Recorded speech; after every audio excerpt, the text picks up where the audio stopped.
Bonjour à tous, puisque la 79e édition du Festival de Cannes débutera dans 30 jours, je vous propose un compte à rebours en vous présentant chaque jour une palme d'or. J'ai décidé de commencer par Titane, film d'horreur qui a été primé en 2021. Donc on a affaire à un film de genre, qui plus est gore, on n'est pas vraiment dans les habitudes du festival.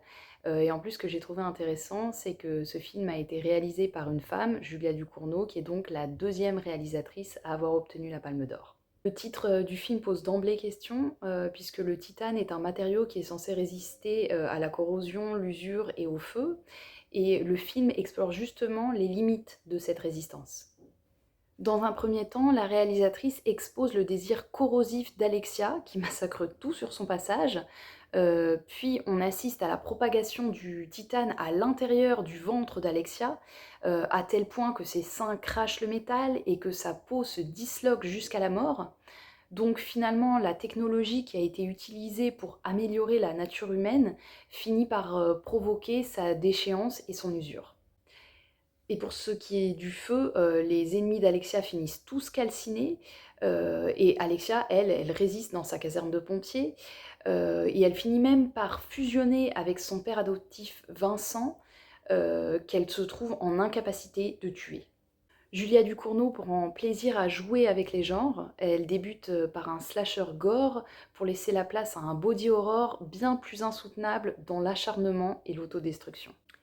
D'ailleurs, le son joue un rôle très important dans l'immersion du spectateur qui se retrouve finalement mis en danger parce qu'on passe du point de vue sonore qui est très organique d'Alexia en train d'agresser aux victimes qui sont en train de se faire massacrer.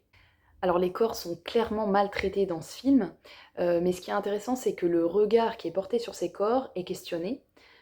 Enfant, Alexia est affublée d'une plaque en titane au niveau de la tête, assortie d'une cicatrice assez impressionnante. Devenue adulte, elle expose sa nudité sur des automobiles pour satisfaire les fantasmes masculins.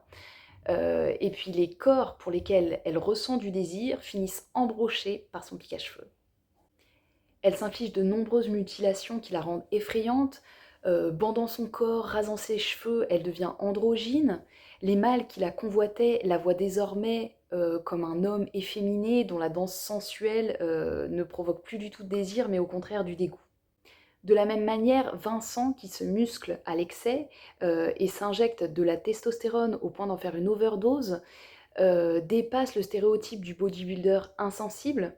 Sa fragilité et sa salle de bain rose, dans laquelle il se pique quotidiennement, viennent un peu casser l'image qu'on pourrait avoir de lui. Finalement, dans ce film, tout est question de limites, d'excès, d'acceptation ou de rejet. La folie ne fait pas peur tant qu'elle raccroche à la vie.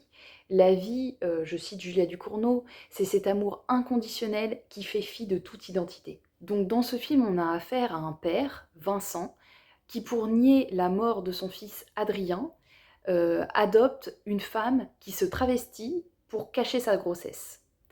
Et Vincent se comporte avec l'Adrien adulte comme il se serait comporté avec l'Adrien enfant, mais sans aucune limite ni respect pour son intimité, ce qui soulève donc la question de l'inceste. Et ça fait d'ailleurs écho au rapport haineux qu'Alexia entretient avec son père biologique. Et finalement, l'horreur dans ce film ne réside pas tant dans la détestation des corps, mais plutôt dans une vision du monde où la parentalité serait le danger. Sur cette vision du monde à méditer, je vous dis à demain!